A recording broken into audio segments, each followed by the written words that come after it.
বিসমিল্লাহির রহমানির রহিম। আজকে আমি এসএসসি পদার্থবিজ্ঞান বইয়ের পঞ্চম অধ্যায় দ্যাট মিন্স পদার্থের অবস্থা ও চাপ। দেখো এখান থেকে আসা সিলেট বোর্ড 2024 এর সিকিউরিটি এখন আমি সমাধান করে দিব। তো দেখো তোমাদেরকে একটা কথা বলবো, যখন তোমরা এই অধ্যায় থেকে অ্যান্সার করবে তখন উদ্দীপকে কি কি ডাটা দেওয়া আছে এগুলো ভালো করে দেখে তারপরে অ্যান্সার করবে, ঠিক আছে? কারণ তোমাকে এখানে দেখো তোমাকে উদ্দীপকের মধ্যে বিভিন্ন রকমের ডাটা দেওয়া থাকতে পারে।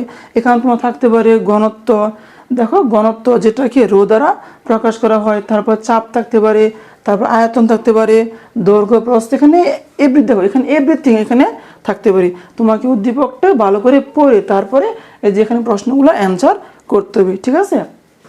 এখন দেখো আমরা তো জানি এই অধ্যায়ের মধ্যে যে ঘনত্ব আছে, ঘনত্বের সূত্র কত? Rho is equal to M by B, তাই না? রো ইজ ইকুয়াল টু কত? এম বাই বি, যেখানে এম কত আমার বস্তুর ভর এবং বি কত বস্তুর আয়তন।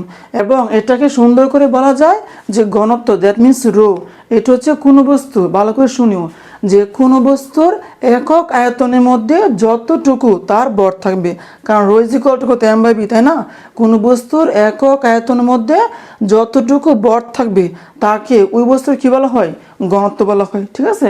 তো আশা করি তোমরা এগুলো জানো, তাই না?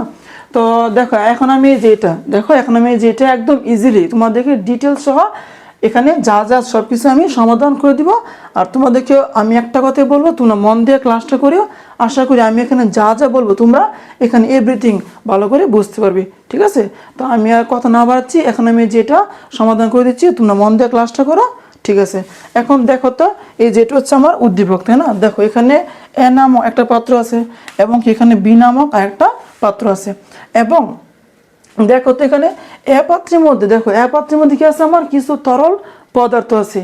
এই যে তরল পদার্থ, এই তরল পদার্থের যে ঘনত্ব দেখো রো ওয়ান, দেখো ঘনত্বকে রো দ্বারা প্রকাশ করা হয়। Rho one is equal to কত? 1000 কেজি পার মিটার কিউব, ঠিক আছে? দেখো এই যেটা এই তরল অর্থাৎ দেখো এ পাত্রের তরলের যে ঘনত্ব এটা হচ্ছে কত? 1000 কেজি পার মিটার কিউব। এখন আমরা তো জানি যে 1000 কেজি পার মিটার কিউব এটা হচ্ছে কত? পানির ঘনত্ব, তাই না? তাহলে এ পাত্রের মধ্যে যে তরল আছে এটা কি? অবশ্যই পানি। আমরা কিন্তু জানি যে পানির ঘনত্ব হচ্ছে কত? 1000 কেজি পার মিটার কিউব, ওকে? আচ্ছা, এখন দেখো বি পাত্রে কি আছে আমার? দেখো এখানে কি আছে? এখানে আমার কিছু তরল পদার্থ আছে এবং বি পাত্রের তরলের যে ঘনত্ব এটা হচ্ছে কত? 800 কেজি পার মিটার কিউব। দেখো এখানে কি আছে? 800 কেজি পার মিটার কিউব। আমরা জানি ঘনত্বের একক হচ্ছে কত? কেজি পার মিটার কিউব, তাই না? এটা হচ্ছে এসআই একক। আচ্ছা, এবং আমরা তো এটাও জানি যে 800 কেজি পার মিটার কিউব এটা কার ঘনত্ব? এটা হচ্ছে কেরোসিনের ঘনত্ব। আমরা জানি যে কেরোসিনের ঘনত্ব হচ্ছে কত? 800 কেজি পার মিটার কিউব, ওকে? দেখো এখানে এ পাত্র এবং বি পাত্রের মধ্যে যা যা বলছে আমি এটা এখানে এক্সপ্লেন করে তোমাদের সব কিছু বুঝিয়ে দিয়েছি, ঠিক আছে? এখন দেখো আমাকে সি বস্তু দেখো, আমাকে সি নামক যে বস্তু আছে এখানে কি দেখো তো, এখানে আমার দৈর্ঘ্য আছে, দেখো সি বস্তুর দৈর্ঘ্য আছে, সি বস্তুর প্রস্থ আছে এবং কি সি বস্তুর দেখো উচ্চতা আছে 10 সেন্টিমিটার। এবং এই সি বস্তুটির যে বর দ্যাট মিনস এম, এটা হচ্ছে মাস যে 350 গ্রাম, এটা দেওয়া আছে এখানে, ভালো কথা। এখন দেখো আমাকে প্রশ্নের মধ্যে কি বলছে? বলছে বি পাত্রের তলদেশে চাপের মান নির্ণয় করো, ভালো করে বুঝো। আমাকে বলছে বি পাত্রের এই যেটা হচ্ছে বি পাত্র, তাই না? এই বি পাত্রের বলছে তলদেশে দ্যাট মিনস নিচে চাপের মান নির্ণয় করো। এখন আমরা তো জানি চাপ কি পি দ্বারা প্রকাশ করা হয় এবং পি ইজ ইকুয়াল টু সূত্র হচ্ছে কত? এইচ রো জি, তাই না? এইচ রো জি। তাহলে এইচ কত? উচ্চতা। দেখো এখানে আমার হাইট, বি পাত্রের হাইট দেওয়া আছে 60 সেন্টিমিটার, তাই না? তো এখান থেকে আমি যেখান থেকে পি এর মানটা বের করে নিয়ে আসবো। তো এখন আমি গ নাম্বার সমাধান করাচ্ছি, তোমরা দেখো। তো লেখো এখানে গ নাম্বার। তো দেখো তো যে এখানে কি কি মান দেওয়া আছে? বি পাত্রের উচ্চতা, তারপর কত?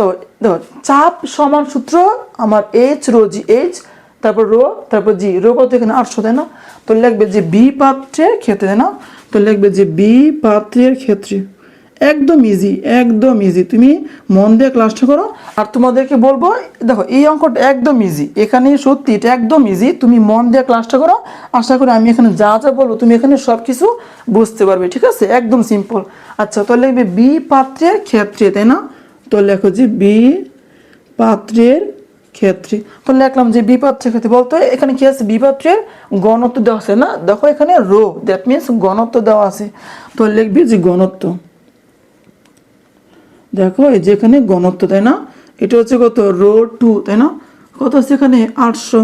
তো লিখবি এখানে 800 এই যে কেজি পার মিটার কিউব, এটা হচ্ছে আমার বি পাত্রের ঘনত্ব।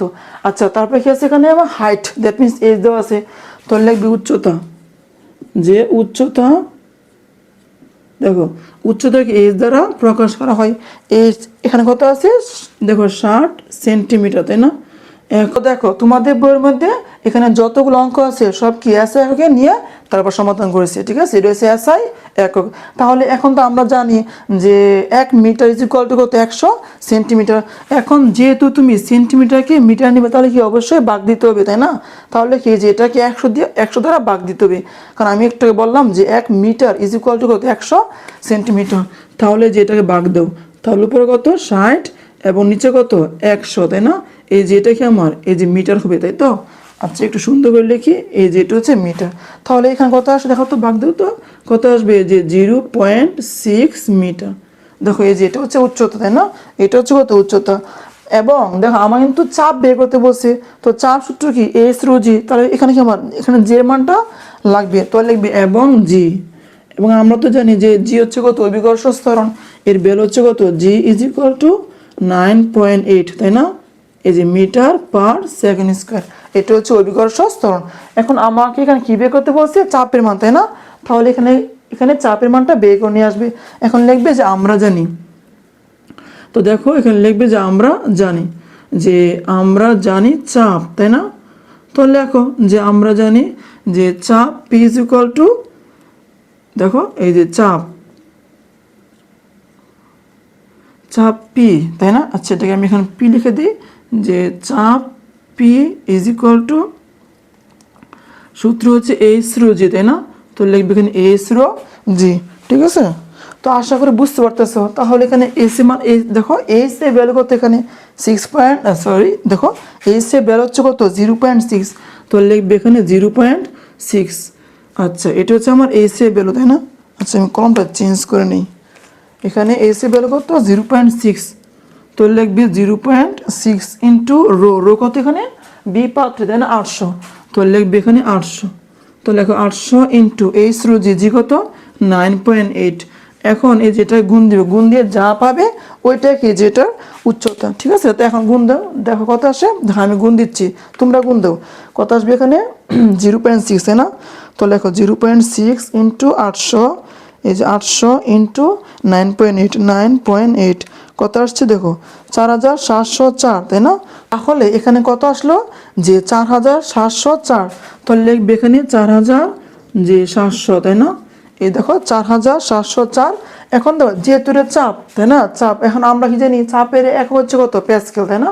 আমরা জানি চাপের একক হচ্ছে প্যাসকেল, তাহলে এখানে লিখে দিবে প্যাসকেলে যে পি এ, এটা হচ্ছে প্যাসকেল। তো যেটা কি যেটা অ্যান্সার, দেখো এটা একদম সিম্পল, এই যেটা কি এটা মানে চাপের মান, এটা আমাকে এটাই বের করতে বলছে। তো এই যে এখানে অ্যান্সারটা লিখে দিবি। তো আশা করি তোমরা গ নাম্বারটি বুঝতে পেরেছো। এখন আমি গ নাম্বারটি অর্থাৎ 4 নাম্বারটি সমাধান করে দিচ্ছি, তোমরা দেখো। ওকে, এখন আমি গ নাম্বার অঙ্কটি সমাধান করাচ্ছি। দেখো আমাকে কি বলছে এখানে, দেখো বলছে সি বস্তুটিকে, এখন বলো সি বস্তু কোনটা, এই যে এটা, তাই না। বলছে আমাকে সি বস্তুটিকে পর্যায়ক্রমে মানে ধাপে ধাপে এ ও বি, দেখো এ ও বি পাত্রে ছেড়ে দিলে কি করবে, অর্থাৎ সি বস্তুটিকে তুমি একবার এ পাত্রের মধ্যে ছেড়ে দিয়েছো এবং তারপর আবার বি পাত্রের মধ্যে ছেড়ে দিয়েছো। এখন কি করবে, যে সি বস্তুটা এ পাত্রের মধ্যে ডুবে যাবে নাকি বেঁচে থাকবে, দেখো ভালো করে শুনো। আমাকে বলছে সি বস্তুটা এ পাত্রের মধ্যে ছাড়লে এটা কি এখানে ডুববে নাকি বাসবে, আমাকে এটা বের করতে বলছে। আবার এখানে সি বস্তুটা যখন তুমি বি পাত্রের মধ্যে ছেড়ে দিবে তখন এই সি বস্তুটা বি পাত্রের মধ্যে ডুবে থাকবে নাকি বেঁচে থাকবে, আমাকে এটা এখানে ফাইন্ড আউট করতে বলেছে। আশা করি বুঝতে পারছো। দেখো কি করবে, এটাই যে ডুববে নাকি বাসবে, ঠিক আছে। তো বলছে গাণিতিকভাবে অর্থাৎ অঙ্ক করে তোমার মতামত দাও, তোমাকে এই যে এটা এখন সমাধান করতে বলেছে, এখানে কি করবে। তো দেখো আমি গ নাম্বারটি দেখাচ্ছি, তাহলে এখানে গ নাম্বার, তাই না।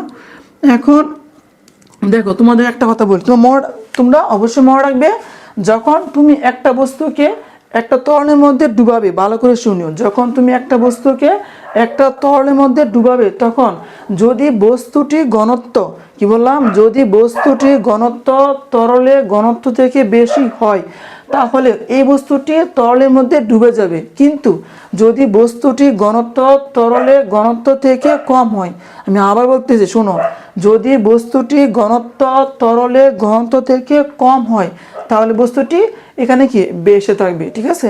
তো আমি এখন সি, দেখো আমাকে এ পাত্রে ঘনত্ব দেওয়া আছে 1000 KG per metre cube, B পাত্রে ঘনত্ব দেওয়া আছে 800 কেজি পার মিটার কিউব। এখন আমি সি পাত্রে ঘনত্ব বের করবো, সি পাত্রে ঘনত্ব বের করলেই আমি বলতে পারবো যেখানে কোনটা আমাদের বাসবে আর কোনটা আমাদের ডুববে, ঠিক আছে। তো দেখো আমি এখন সি পাত্রে ঘনত্ব বের করতেছি। এখন দেখো ঘনত্বের সূত্র কি, rho is equal to M by B, তাই না। তো দেখো সি বস্তুর ভর দেওয়া আছে এম, কিন্তু তার আয়তন দেওয়া আছে নাই, আমাকে আয়তন বের করতে হবে। তো আমরা যে আয়তন বি ইজ ইকুয়াল টু কত, যে দৈর্ঘ্য গুণ প্রস্থ গুণ উচ্চতা, তাই না। এখন দেখো আমি সি বস্তুর আয়তন বের করতেছি, তো লিখবে যে সি বস্তুর ক্ষেত্রে, যেখানে লিখবে সি বস্তুর ক্ষেত্রে। আচ্ছা এখন লিখলাম। এখন দেখো সি বস্তুর ক্ষেত্রে কি আছে, দৈর্ঘ্য, তাই না। তো লিখবে দৈর্ঘ্য, সি বস্তুর ক্ষেত্রে দৈর্ঘ্য হচ্ছে কত, এখানে এই যে দৈর্ঘ্য, দৈর্ঘ্য এটা হচ্ছে কত আমার, যে 8 সেন্টিমিটার, তাই না। এই যে 8 সেন্টিমিটার। আমি তো একটু বলেছি যখন তোমার এখানে সেন্টিমিটার থাকবে তোমাকে এটাকে মিটার নিয়ে তারপরে অঙ্ক সলভ করবে। তাহলে এটা কত আসবে, 100 ভাগ দিবে না। দেখো তুমি 8কে 100 দ্বারা ভাগ দাও, তাহলে ওইটা আমার মিটারে চলে আসবে, বুঝতে পারছো। তাহলে 8 ভাগ 100, দ্যাট মিনস 0.08 মিটার। কারণ আমরা জানি 1 metre is equal to 100 centimetre. তারপরে কত আছে, প্রস্থ, তাই না। তাহলে এখানে প্রস্থটা বের করবি, তো লিখবি এখানে প্রস্থ। আচ্ছা একটু সুন্দর করে লিখি, যে প্রস্থ কত আছে এখানে আমার 5, তাই না। তো লিখবে 5 সেন্টিমিটার। এটা সেম কত আসবে, 0.05 মিটার। আশা করি বুঝতে পারতেছো। এবং এখানে হাইট, দ্যাট মিনস উচ্চতা কত আছে এখানে, তো লিখবে এবং উচ্চতা, তাই না। এই যে এবং উচ্চতা, দেখো উচ্চতা H, H is equal to কত আছে এখানে আমার, যে 10 সেন্টিমিটার। তো লেখো এখানে 10 সেন্টিমিটার, দ্যাট মিনস 0.10/100, তাই না। দ্যাট মিনস 0.1 মিটার, ঠিক আছে। আশা করি এগুলো বুঝতে পারছো। এখন আমাকে কী বের করতে হবে, আয়তন, সি বস্তু। তো লিখবো অতএব সি বস্তুর আয়তন, অতএব সি বস্তুটির আয়তন, অতএব সি বস্তুটির এই যে আয়তন লিখবে এখানে, যে আয়তন এখন বের করে নিয়ে আসবি। তো আয়তন কি বি দ্বারা প্রকাশ করে, তো লিখলাম বি ইজ ইকুয়াল টু দৈর্ঘ্য গুণ প্রস্থ গুণ উচ্চতা। তো দৈর্ঘ্য হচ্ছে কত, 0.08, তাই না। দৈর্ঘ্য 0.08, প্রস্থ 0.05, তাই তো। তো লিখবে 0.05 ইন্টু উচ্চতা 0.1। এখন দেখো এটা হচ্ছে কত, আয়তন না, তাহলে এটা কি অবশ্যই মিটার কিউব আসবে, কারণ 3টা মিটার। এখন এটা গুণ দাও, দেখো গুণ দিয়ে কত আসে, দেখো আমি গুণ দিচ্ছি, তোমরা গুণ দাও, দেখো কত কত মানটা আসে। তো লিখবে এখানে 0 পয়েন্ট, তাই না, 0.08, 0.08 ইন্টু 0.05, 0.05 ইন্টু 0.1 কত আসছে এখানে, যে দেখো 4 ইন্টু 10⁻⁻⁴। এই যেটা হচ্ছে বি বস্তুর আয়তন, সরি সি বস্তুর আয়তন। তো লিখবে এখানে 4, তাই না, যে 4 ইন্টু কত আসছে 10, তাই না। তো লিখবে এখানে 10⁻⁻⁴, 4 ইন্টু 10⁻⁻⁴, এই যে মিটার কিউব। দেখো এটা হচ্ছে আমার মানে সি বস্তুর আয়তন। এবং দেখো তো এখানে সি বস্তুটির, এই যে এখানে দেখো সি বস্তুটি কী দেওয়া আছে, আমার বর দেওয়া আছে। এই যে এটা হচ্ছে সি বস্তুর বর 350 গ্রাম। তো এখান থেকে লিখবে কি, লিখবে যে আবার যে সি বস্তুটি বর, যে আবার সি বস্তুটির, তাই না। তো লেখো সি বস্তুটির বর, এই যে সি বস্তুটির বর, এই যেখানে লিখবে সি বস্তুটির বর, এটাকে এম দ্বারা প্রকাশ করার কথা আছে এখানে 350, তাই না। তো লেখো 350 গ্রাম। এখন দেখো এখানে সি বস্তুটির বর কত, যে 350 গ্রাম, এটা দেখো দেওয়া আছে প্রশ্নের মধ্যে। এখন আমরা তো জানি যখন তুমি এখানে বরের মান বের করবে তখন এটাকে কেজিতে নিয়ে তারপরে অঙ্ক সমাধান করতে হবে, তাই না? এখানে বরকে কেজিতে নিয়ে তারপর অঙ্ক সমাধান করতে হবে। এখন আমরা তো অবশ্যই জানি যে 1 কেজি ইজ ইকুয়াল টু কত, 1000 গ্রাম, তাই না? তো যেহেতু তুমি গ্রামকে নিবা কেজিতে, তাহলে এটা কি 1000 দিয়ে ভাগ দিয়ে তারপর কেজিতে নিতে হবে, তাই না? তো এখন ভাগ দাও, কত ভাগ দিবে? 1000, তাই না? 1000 দিয়ে ভাগ দিবি। তো 350 ভাগ হচ্ছে কত, 1000। তো লেখো এখানে যে 1000, এটা হচ্ছে কত, এই যে কেজিতে চলে গেল, ঠিক আছে? এখন দেখো এটা কত আসে ভাগ দিলে, যে 350, দেখো 350 ভাগ 1000 কত আসছে, যে দেখো 0.035, এটা হচ্ছে কত, এই যে এটা 0.035, এটা হচ্ছে কেজি, এত কেজি, তাই না?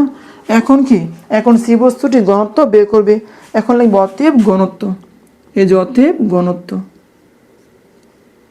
ঘনত্বকে রো দ্বারা প্রকাশ করা হয়। এই যে রো, রো ইজ ইকুয়াল কত, আমরা তো অবশ্যই জানি rho is equal to M by B, এই যে এম বাই বি। এখন এখানে ভ্যালু বসাও, এম, দেখো তো এখানে এম এর ভ্যালু কত, দেখো এখানে এম এর ভ্যালু কত, 0.35 এবং আচ্ছা লিখে দিই কেজি, হ্যাঁ এই যে কেজি, এবং বি দ্যাট মিনস আয়তন কত, 4 × 10⁻⁻⁴। তো লিখবে এখানে 4 × 10⁻⁴, তাই না? 4 × 10⁻⁴ মিটার কিউব। তো লেখো এখানে এই যে মিটার কিউব। এখন ভাগ দাও, দেখো এখানে কত আসে, যে ভাগ দাও তো, যে 0, তাই না? 0.3535 ডিভাইডেড বাই 4 × 10⁻⁻⁴, তাই না? -4 কত আসছে, 875। তো লিখবে এখানে 875। তো লেখো এখানে 800, এই যে 875 দেখো কেজি, এই যে কেজি পার মিটার কিউব। এখন দেখো এখানে সি বস্তুটি ঘনত্ব কত আসলো, 875 কেজি পার মিটার কিউব। এখন আমি শুরুতে বলেছি, দেখো তো যে এ পাত্রে তরলের ঘনত্ব কত, 1000, এবং সি বস্তুটি, দেখো সি বস্তুটির ঘনত্ব কত, 875। যেহেতু সি বস্তুটির ঘনত্ব কম এবং এ পাত্রে তরলের ঘনত্ব বেশি, তাহলে সি বস্তুটি এ পাত্রের মধ্যে কি বেশি থাকবে, ঠিক আছে? এবং দেখো যে বি পাত্রের ঘনত্ব কত, 800 কেজি পার মিটার কিউব, এবং সি পাত্রে দেখো সি বস্তুটি ঘনত্ব কত, 875। এখন দেখো তো যেহেতু সি বস্তুটি ঘনত্ব আমার বেশি কার থেকে, বি পাত্রের তরলের থেকে, তাহলে সি বস্তুটি বি পাত্রের মধ্যে ডুবে যাবে। আমি কিন্তু শুরুতে বলেছি যে যদি বস্তুর ঘনত্ব তরলের থেকে কম হয় তাহলে কী হবে, বেশি থাকবে। আর যদি বস্তুর ঘনত্ব তরলের থেকে বেশি হয় তাহলে কি বস্তু আমার ডুবে যাবে। যেহেতু সি বস্তুটির ঘনত্ব বি বস্তুর ঘনত্ব থেকে বেশি, তাই সি বস্তুটি বি পাত্রে ডুবে যাবে। এই যে তুমি এখানে বাংলা কথা লিখে দিবে, আমি মুখে বলতে আছি শুনো, তুমি এখানে বাংলা লিখে দিবে যে যেহেতু সি বস্তুটি ঘনত্ব এ পাত্রে ঘনত্ব থেকে কম, ভালো করে শুনো, যেহেতু সি পাত্রটি ঘনত্ব এ পাত্রে ঘনত্ব থেকে কম, তাই সি বস্তুটি আংশিকভাবে এ পাত্রে বেশি থাকবে। আচ্ছা, এবং যেহেতু সি বস্তুটি ঘনত্ব বি পাত্রে ঘনত্ব থেকে বেশি, তাই সি বস্তুটি বি পাত্রের মধ্যে ডুবে যাবে। আমাকে এটা এখানে মানে বের করতে বলেছে। তো আশা করি তুমি এটা ভালো করে বুঝতে পারছো। দেখো আমি এখানে তোমরা অবশ্যই মনে রাখবে, আমি এখানে যা বলেছি, তোমরা যখন তোমাকে বলবে প্রশ্নের মধ্যে যে বস্তুটি ভাসবে নাকি ডুবে যাবে, তখন তোমরা এরকম ঘনত্ব বের করে তার অ্যান্সার দিয়ে ফেলবে, ঠিক আছে? তো আশা করি তোমরা যেখানে আমি যা করেছি সব কিছু বুঝতে পেরেছো। দেখো একদম সিম্পল, আমি এখানে যা করেছি এটা একদম সিম্পল ক্যালকুলেশন, ঠিক আছে? তো এই যে এটাই কি, এটার সলভ, ঠিক আছে? তো ক্লাসটি করার জন্য ধন্যবাদ, আল্লাহ হাফিজ।